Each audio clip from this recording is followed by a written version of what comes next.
Colton Parayko was almost a Philadelphia Flyer. We need to talk about this. Hey, this is Brayden Chen. Subscribe to Lock On Blues. You're Locked On Blues, your daily podcast on the St. Louis Blues. Part of the Locked On Podcast Network, your team every day. Hello and welcome back to Locked On Blues. I am your host of Locked On Blues, Haley Taylor Simon, talking to you all things about our St. Louis Blues here on the Locked On Podcast Network, your team every day. Today on Locked On Blues, I'm going to talk about the Blues at the Vancouver Canucks for another 9 p.m. puck drop. Colton Parayko was almost a Philadelphia Flyer, and could we see trades happen with the Blues anytime soon? I know there's been a lot going on in the NHL with trades, which is kind of surprising due to the timeline of the season right now. So definitely have to talk about that. You can start the season with a big return on FanDuel. New customers can place a $5 bet, and you'll get started with $150 in bonus bets if you win your first $5 bet. Visit FanDuel.com to get started.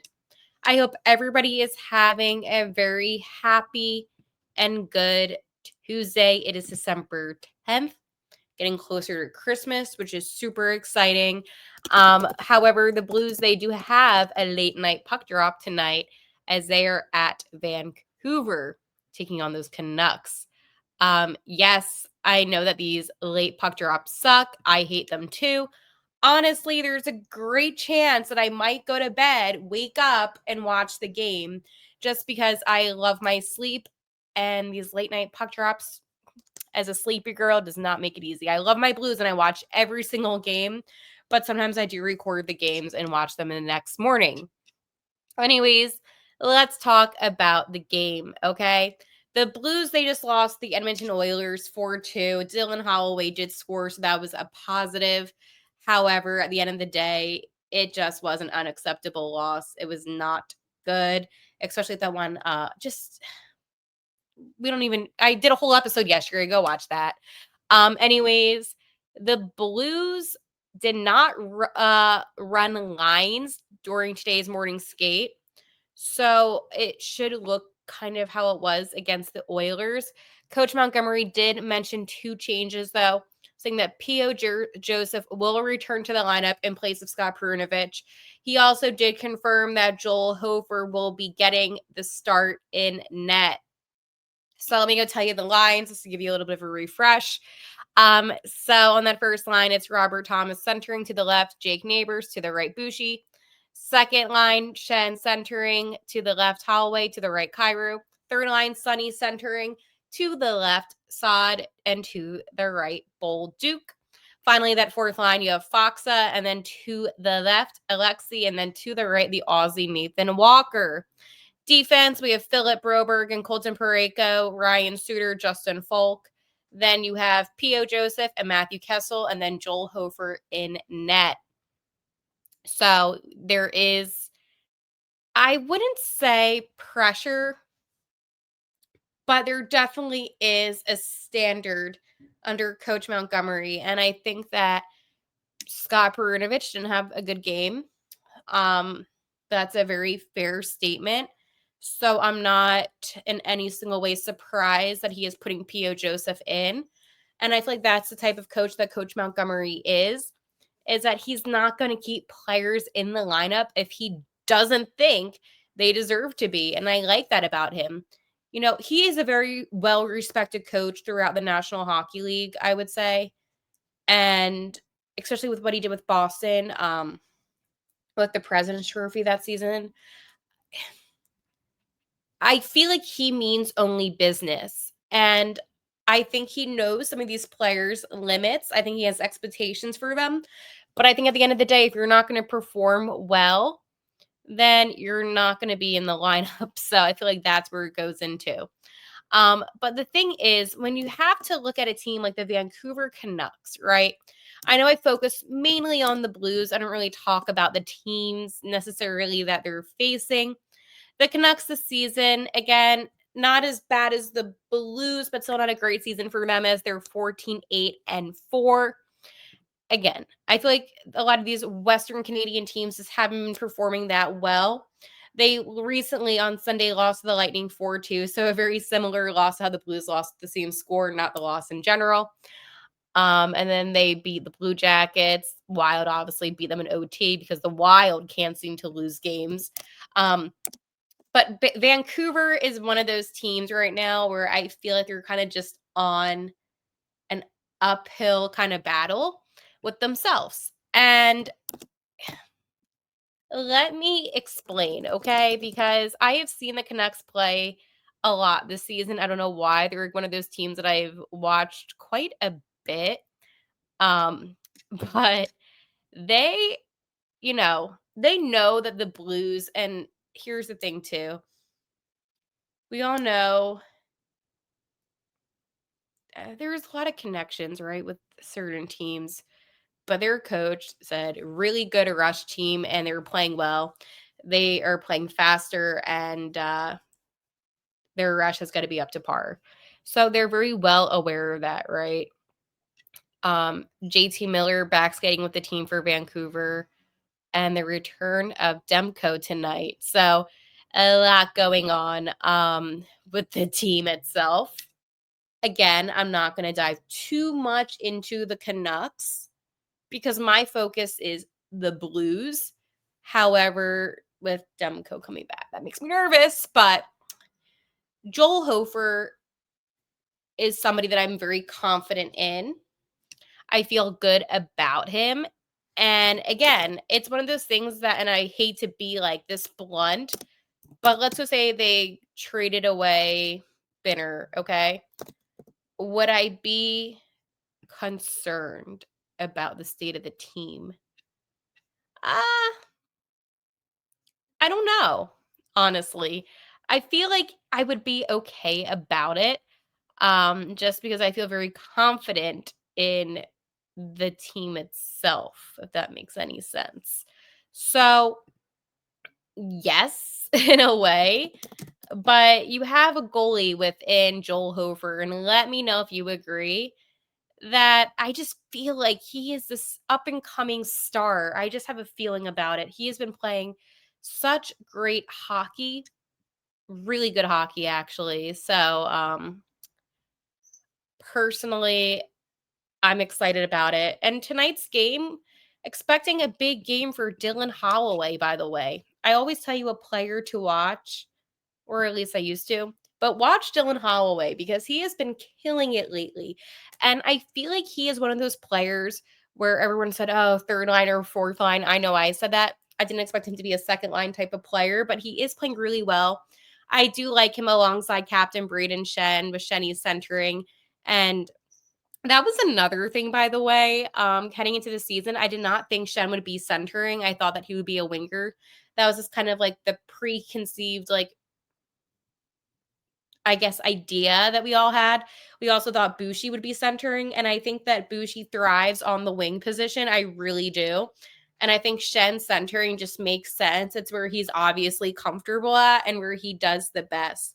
And I think that with Coach Montgomery coming back, he knows these veteran players. See, Banny knew the younger guys.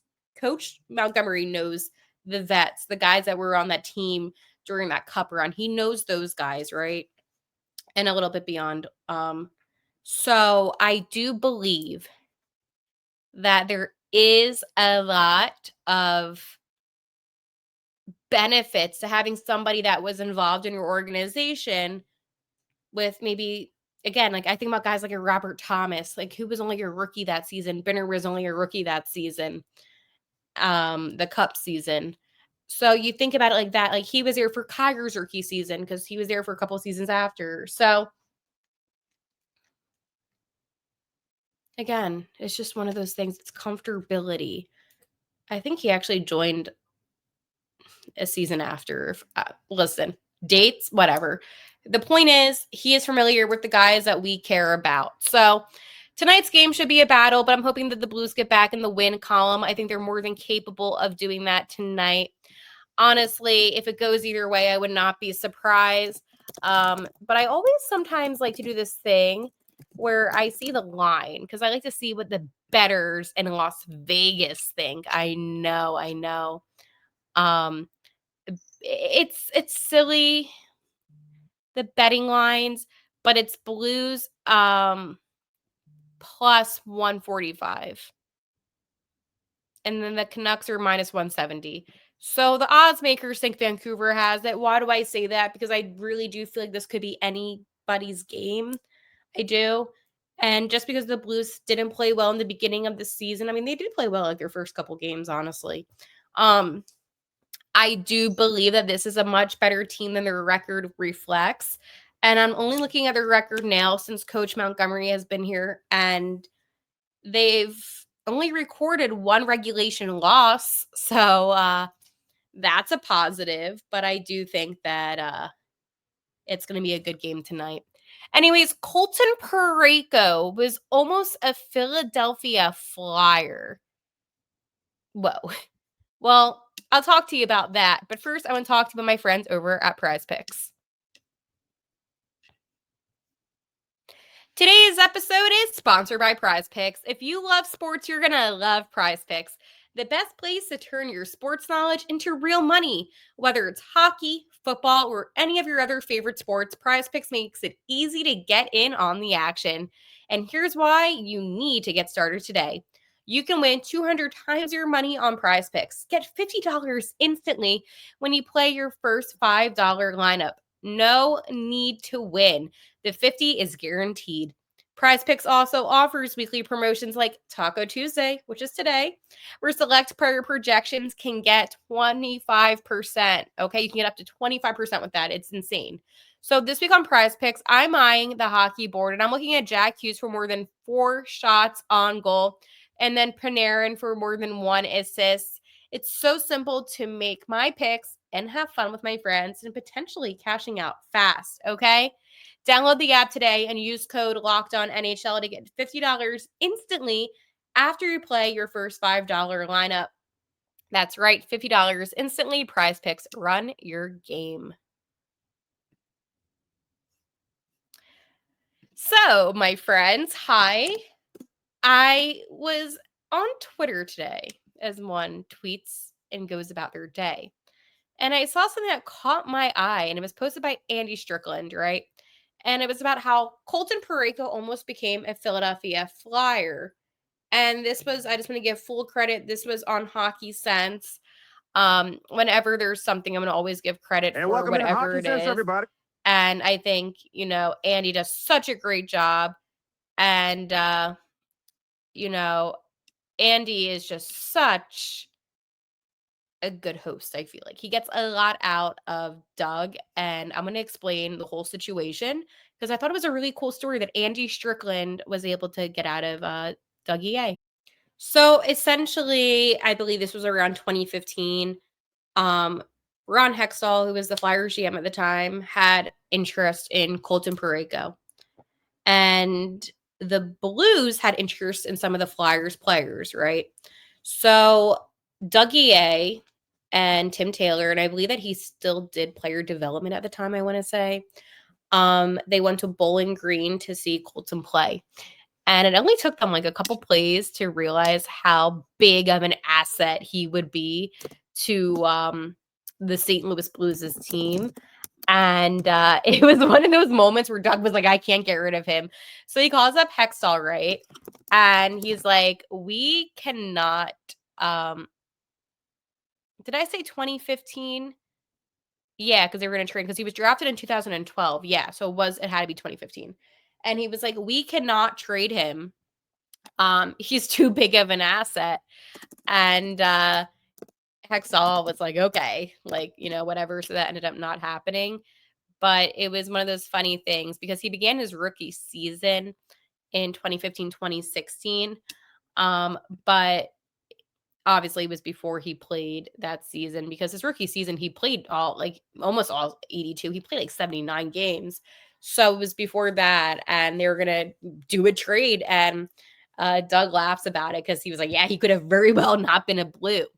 And it just makes me think, what if Colton Parayko ended up getting traded to Philadelphia? And I'm sure the Blues, let's go look at the Philadelphia Flyers as roster from then. This kind of stuff intrigues me because that would have been 2014, 2015 season. And isn't it so crazy when you think about it? Like the whole team and the shift that could have happened. So I'm looking, and Coach Berube, by the way, he was the coach of the Flyers at the time. Doesn't that like all blow your mind? So anyways, I'm looking at defensemen, right? Because for me, that's where I feel like the Blues would have wanted something in return for their, a defenseman. Um, they had Luke Shen at the time. I believe Braden was still playing on the Flyers was he in 2015? Yeah, he definitely had to have been playing at that time. Yeah, Braden was on the Flyers at that time. So crazy. Shane Gostisbehere, Andrew MacDonald, Nick Schultz, Ray Emery. Oh, well, he was in net, Ray Emery, actually. Oh, Braden Coburn could have been one. Yeah, so the Flyers, Michael Del Zotto. Well, he ended up playing for the Blues anyways. But it is interesting, right? When you hear those names, and it's like, imagine like some of them, I know some of them ended up wearing the blue note. But it's like you think about it, and I mean, it's crazy how much could have changed everything because we rely so much on Colton Parayko right now. Like he is our staple. And this is why Doug is such a good GM because he was like considering it. And then as soon as he saw him play, he was like, yeah, no, we're not going to do this. Now, I think that some of the players now, if a team wanted them, you should say yes. There's a couple guys that I feel like you could get rid of. And I'm going to talk about that in my segment coming up. But it's just so crazy looking at this Flyers roster and just being like, who knows who could have ended up on the team? I mean, Braden Shen eventually became a Philadelphia Flyer, but they had like players that were not awful. 2015 was still not a good season for them, but it is funny. And then you look at the Blues. I'm gonna look at the Blues roster. It's so crazy. I know that there could have been like prospects, but I'm just saying like they had guys that they were interested in that were on the team already. And let's go see by position. By the way, I have to say it's so full circle that Brian Elliott, aka Moosey, is like working with the team. It's just like I love it. I love when players come back. The Jake Allen era, and then Martin Brodeur, like so many cool people. Yeah, but we had like Alex Pietrangelo still. He was basically our big staple. Not staple, but it was really good. Oh, Barrett Jackman, I forgot about that. Ian Cole, Chris Butler, Bertuzzo, I saw him play the other day. Yeah. TJ, man, Ryan Reeves, Vladdy, Steve Ott. Yeah, Jaden Schwartz. Alexander Steen, future GM. Like, it's just 2014, 2015 doesn't feel that long ago. And I'm like, wait, it's literally 10 years ago. But do you think in a parallel universe, if Colton Parayko went to the Philadelphia Flyers, the Blues would have won the Stanley Cup still? It's an honest question. I'm just saying, like, it's the butterfly effect. When things happen, everything has a reaction. So I thought that was a pretty cool story that Andy got out of Dougie A. And he also talked very highly of Coach Bannister, actually, and said very good things about him, just to put that in here, because a man did lose his job. And I think Doug is a class act. So I liked what he had to say. All right, but I'm going to talk to you about my friends over at FanDuel. I know I gave you some odds tonight, so let's talk more about FanDuel. Get ready to tackle the NFL action with FanDuel, America's #1 sportsbook, because right now new customers can bet $5 and get $150 in bonus bets if you win. The FanDuel Sportsbook app gives you everything you need to place live bets on the NFL all in one place. So when you get a hunch in the middle of the game, you can check out the latest stats, view live play-by-play, and so much more on the same page where you place your bets. Just visit FanDuel.com to join today. You'll get started with $150 in bonus bets if you win your first $5 bet. That's FanDuel.com. Never waste a hunch and make every moment more with FanDuel, an official sportsbook partner of the NFL. So, one thing that we're seeing a lot in the NHL right now are trades. And it's not like small trades, it's like captains of teams type of trades. And for me, I was like, whoa, that's crazy because it's December and we're seeing trades, but I need to talk about what's going on. So, December 9th, okay, the Colorado Avalanche acquired Mackenzie Blackwood for Giovanni Smith in a 5th round in the 2027 NHL draft from San Jose for Alexander Georgiev and then another player. Yeah, so a couple players and picks. So that happened December 9th. So that was yesterday. December 6th, the Ducks were able to get defenseman Jacob Trouba from the New York Rangers, which was insane because he was their captain of the Rangers. Okay? It keeps on going. December 6th as well, the Edmonton Oilers they see it's so small. I need to put my glasses on. I'm sorry. I'm like struggling. The Oilers acquired forward Jacob Purcell from the Canadiens for a defenseman, Noel Hoffenmeyer. And then on November 30th, the Wild acquired Adam Juracek's brother, David Juracek, in a 5th rounder in the 2025 NHL draft from the Blue Jackets for Damian Hunt. It's insane. Then the Predators acquire goalie. All these names, by the way, are very difficult for me to pronounce. Justice Ennen from the Avalanche for Scott Wedgwood. And it keeps on going. Like the Predators acquire Ryder Rolston from the Blackhawks for future considerations. The point that I am trying to make is there is a lot of trades going on right now in the NHL, and it has me thinking, could the Blues be a part of that? I think yes. I would not be surprised if I see a trade with Scott Perunovich.